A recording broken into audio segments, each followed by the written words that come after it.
नमस्कार, मैं साजिदा खातून Balaji online classes में आपका फिर से स्वागत करती हूँ। आज हम क्लास 3 का चैप्टर 4 स्टार्ट करेंगे, जिसका शीर्षक है प्लास्टिक प्रदूषण। प्रदूषण का अर्थ ही होता है गंदगी, और यहाँ पर बात हो रही है प्लास्टिक यानी पॉलीथीन से जुड़े प्रदूषण यानी गंदगी की, जो हमारे वातावरण को दूषित करता जा रहा है। जैसा कि आप लोग देखते हैं कि हमारे जो जीवन में, जो दैनिक जीवन में प्लास्टिक बहुत ही कॉमन चीज हो गई है, बहुत ही सामान्य चीज हो गई। कोई भी चीज लेना हो तो वो प्लास्टिक में आएगी। आप सब्जी खरीदने जाएंगे तो भी वो प्लास्टिक में पापा लेकर आएंगे, या दूध लेने जाएंगे तो वो भी एक प्लास्टिक की थैली में ही पैक होकर आती है। जबकि हमें ये पता है कि प्लास्टिक इतनी हमारे लिए बहुत ही ज्यादा हानिकारक है, फिर भी हम लोग प्लास्टिक का प्रचलन कम नहीं कर पा रहे हैं। इसका जो चलन है वो कम नहीं कर पा रहे हैं।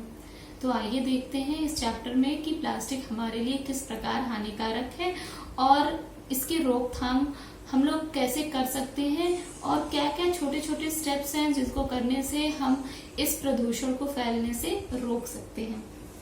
तो चलिए हम अपना चैप्टर स्टार्ट करते हैं। बच्चों, इस गाय को ध्यान से देखो। यहाँ पर आपके बुक में एक फिगर दिया होगा, उसको देखिए, आप बहुत गौर से देखिए कि ये गाय जो है वो मर गई है।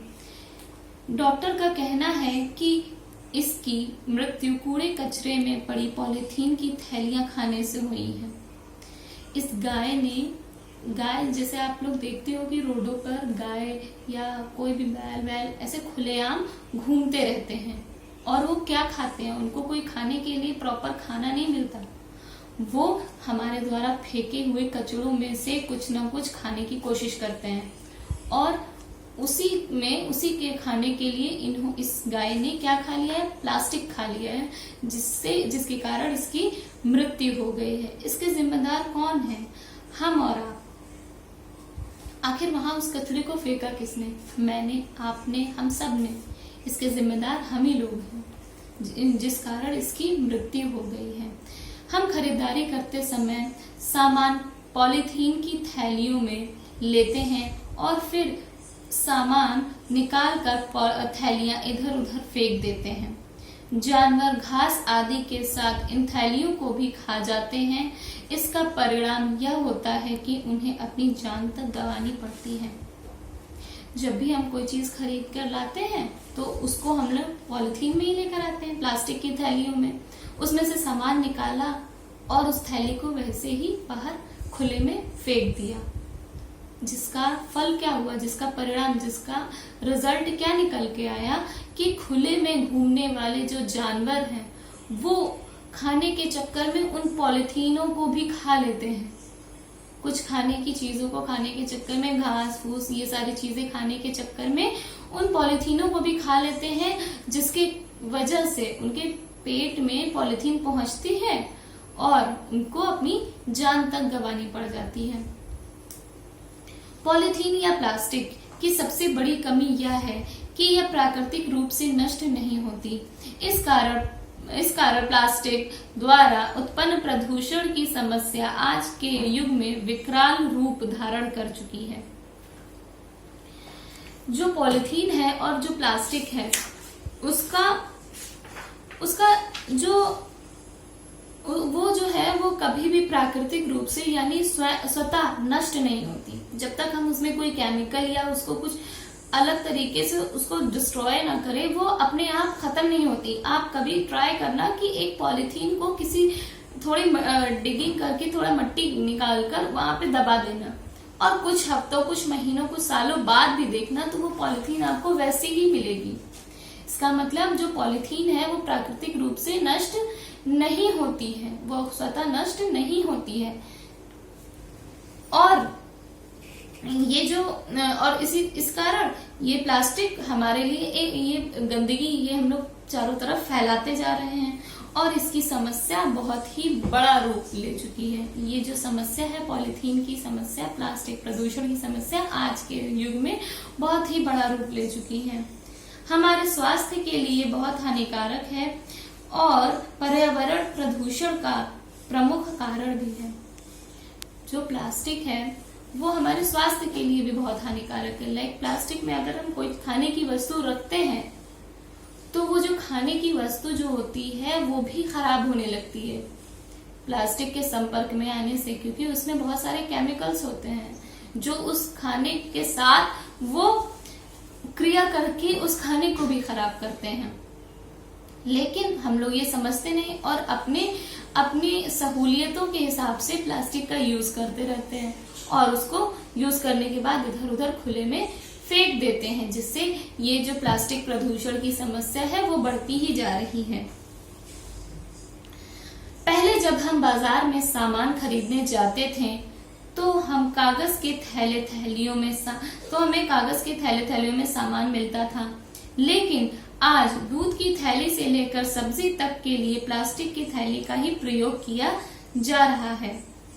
घरों, दुकानों, कार्यालयों सभी जगह दैनिक उपयोग की वस्तुओं में प्लास्टिक का ही बोलबाला है। इसका मतलब ये है कि पहले जब भी हम लोग सामान खरीदने जाते थे तो अपने साथ भी कोई झोला लेकर चले जाते थे, या सारी कुछ भी चीजें। पहले कागज के थैले बनते थे, कागज के लिफाफे बनते थे जिसमें हमें सामान मिल जाता था। लेकिन अब क्या है कि बहुत सबकी आसानी के लिए, दुकानदार की और ग्राहकों की आसानी के लिए वो लोग क्या कर रहे हैं, प्लास्टिक का प्रयोग कर रहे हैं। और अब चारों तरफ देखिए, घरों में कोई सामान लेके जाना है, प्लास्टिक की पन्नी में डाला, लेके चले गए, या दुकानों में, कार्यालयों में, हर जगह प्लास्टिक यूज की जा रही है। कोई 2 कॉपी ही रखनी है, प्लास्टिक में रखा, लेके चले गए। कोई फाइल रखनी है, प्लास्टिक में रखा, लेके चले गए। कोई खाने का सामान है, उसे भी प्लास्टिक में रखा, लेके चले गए। चाहे भले उससे हमें कितना भी नुकसान हो, लेकिन हम उसका यूज कम नहीं कर रहे हैं। पीतल, तांबे जैसी धातुओं के दाम इतने ऊंचे हैं कि उनसे बने सामान को हर वर्ग के लोग खरीद नहीं सकते हैं। प्लास्टिक से बने सामान सस्ते होते हैं, इसलिए भी इनका उपयोग करने लगे हैं। जो हम लोगों के यूज में जो आती थी चीजें, प्लास्टिक, तांबे, ये सारी चीजें जो थी वो बहुत ही महंगी पड़ जाती हैं हम लोगों को, और जो प्लास्टिक से बनी चीजें हैं वो सस्ती हैं। इसीलिए इस कारण भी हो सकता है लोग प्लास्टिक को ज्यादा अहमियत देते हैं कि एक तो वो सस्ती है और दूसरा वो हर वर्ग के लोग, चाहे वो उच्च वर्ग के लोग हो, चाहे मध्यम वर्ग के लोग हो, चाहे निम्न वर्ग के लोग हो, सभी लोग प्लास्टिक का उपयोग करते जा रहे हैं। आज प्लास्टिक से बनी वस्तुओं की गिनती करना असंभव है। असंभव मीन्स होता है बहुत ही कठिन, जिससे ऐसा कार्य जो करना संभव ही ना हो। यह बात सच है कि प्लास्टिक के प्रचलन से हमारे जीवन में सुगमता आई है, लेकिन इसकी कमियों को नकारा नहीं जा सकता। सुगमता यानी आसानी। प्लास्टिक के प्रचलन से हमारे दैनिक जीवन में बहुत सारी आसानियां आई हैं। यानी कि अगर हम किसी बोतल का एग्जाम्पल लें, तो अगर हम किसी प्लास्टिक की बोतल को खरीदने जाएं, अगर हम किसी स्टील की बोतल को खरीदने जाएं, या अगर हम किसी तांबे या पीतल की बोतल को खरीदने जाएं, तो सबका रेंज अलग अलग होता है। तांबे पीतल की बोतल बहुत ही महंगे आते हैं, स्टील की भी बोतल महंगे आते हैं, और अगर हम बात करें प्लास्टिक की बोतल की तो वो सस्ते होते हैं, जिससे वो हर किसी के पकड़ में होती हैं। उसे हर वर्ग का इंसान, हर श्रेणी का इंसान उसे खरीद सकता है। इसीलिए इसका प्रचलन जो है वो रुक नहीं पा रहा है, बराबर चलता जा रहा है। लेकिन इन सुगमताओं की वजह से भी उसकी जो कमियां हैं उसे नकारा नहीं जा सकता। अगर आप किसी प्लास्टिक की बोतल का पानी और अगर आप किसी स्टील या तांबे या पीतल की बोतल का पानी पिएंगे, तो प्लास्टिक की अपेक्षा उन दोनों बोतल का पानी ज्यादा शुद्ध होता है। लेकिन फिर भी हम लोग इसे यूज करना बंद नहीं कर रहे हैं। खेतों में मिट्टी के अंदर अगर पॉलीथीन दब जाती है तो बीज का अंकुर ऊपर नहीं निकल पाता। अगर मिट्टी में कहीं भी प्लास्टिक जो है वो अगर दब जाती है, तो जो हम अगर बीज बोते भी हैं तो वो ऊपर फूट नहीं पाता, क्योंकि जो प्लास्टिक है एक बैरियर की तरह काम करता है, जिससे वो बीज को ऊपर, जमीन के ऊपर आने नहीं देता। वो यहीं पर ही उस बीज को रोके रखता है और धीरे धीरे बीज वहीं पर सड़ जाता है, खत्म हो जाता है। प्लास्टिक के कारखाने बड़ी मात्रा में प्रदूषण फैलाते हैं। यदि समय रहते इस समस्या के प्रति हम जागरूक नहीं होंगे तो हमारा जीवन खतरे में पड़ जाएगा। जो प्लास्टिक के कारखाने होते हैं, जो प्लास्टिक की वस्तुओं का निर्माण करते हैं, उनसे बहुत ही ज्यादा मात्रा में प्रदूषण फैलता है और ये हमारे पर्यावरण को बहुत ही ज्यादा दूषित कर देता है। अगर हम लोग समय रहते ही इस पे कंट्रोल नहीं किए तो हमारा जो भविष्य है, हमारा जो आने वाला कल होगा, वो बहुत ही ज्यादा खतरे में पड़ जाएगा। मतलब उस टाइम तक प्रदूषण बहुत ही ज्यादा फैल जाएगा जिसे नियंत्रित करना असंभव टाइप का हो जाएगा। इस प्रदूषण को दूर करने के लिए हमें ही पहल करनी होगी। जब भी हम कोई सामान खरीदने जाएं तो अपने साथ कपड़े या जूट का थैला अवश्य ले जाएं। जरूरत पड़ने पर कागज के थैलियों का उपयोग करें और यदि कभी पॉलीथीन का प्रयोग करना भी पड़े तो उपयोग करने के बाद उसे इधर उधर ना फेंकें।